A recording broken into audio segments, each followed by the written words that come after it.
জয় নিতাই সকলকে, আমার চ্যানেলে সকলকে স্বাগত জানাচ্ছি। আজ রবিবার, আজ অনেক সকাল সকালই উঠে পড়েছি।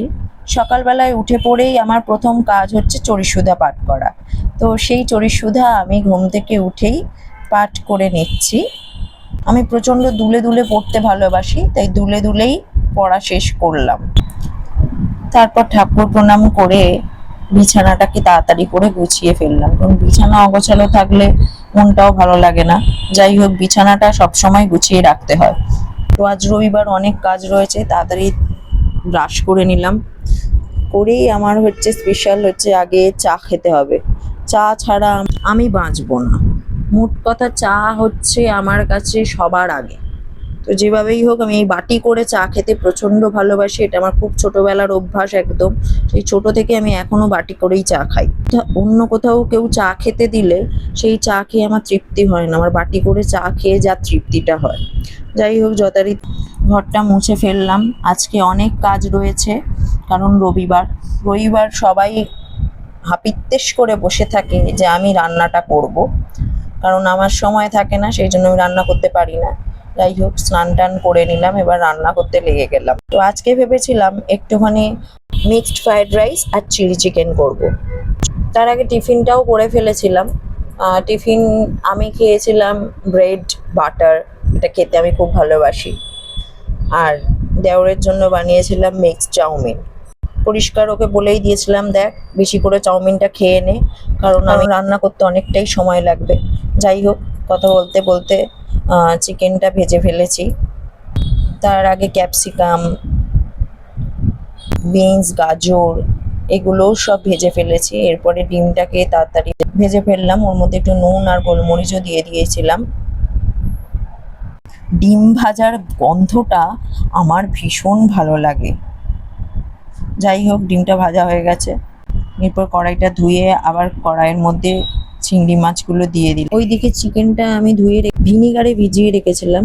একে একে আদা রসুন পেস্ট, লঙ্কা গুঁড়ো, চিকেন কারি মশলা, ডিম এবং কর্নফ্লাওয়ার আর রেড চিলি সস দিয়ে চিকেনটাকে ম্যারিনেট করে ফেললাম। ওইদিকে চিংড়িটাও ভাজা হয়ে গেছে। তো রাইসটা হয়ে গিয়েছিল, তার মধ্যে একে একে সব দিয়ে দিলাম। দিয়ে একটু নাড়িয়ে শেষে একটু ঘি ছড়িয়ে দিয়ে ওটাকে একটু স্টিমে দিয়ে দিলাম।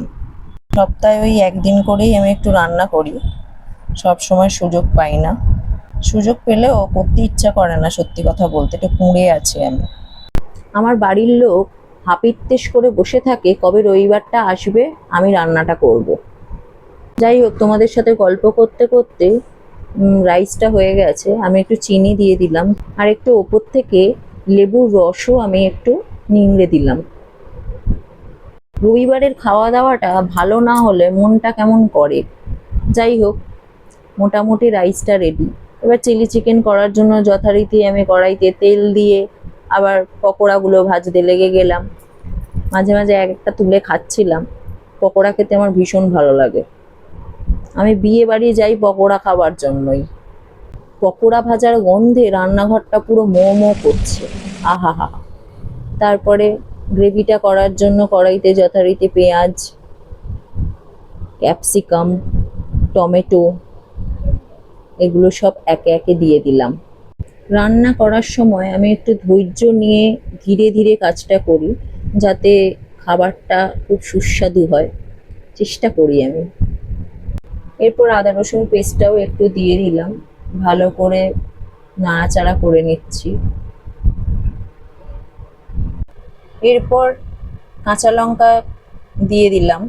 তারপর একে একে soya sauce, red chili sauce, green chili sauce এবং কিষানের টমেটো সস সেটা দিয়ে দিলাম। ওটা আমার খুব ফেভারিট। তো যাই হোক, আমি এই মেপে মেপে এটা দিতে পারি না। তারপর একে একে কর্নফ্লাওয়ার গুলে জল এবং চিকেনগুলো ওর মধ্যে দিয়ে দিলাম। চিলি চিকেনটা প্রায়ই হয়ে এসেছে। আমি একটু চিনি ওপর দিয়ে ছড়িয়ে দিলাম, কারণ আমাদের চিলি চিকেন আবার ঝাল হয় না, একটু মিষ্টি মিষ্টি ওরা খেতে পছন্দ করে।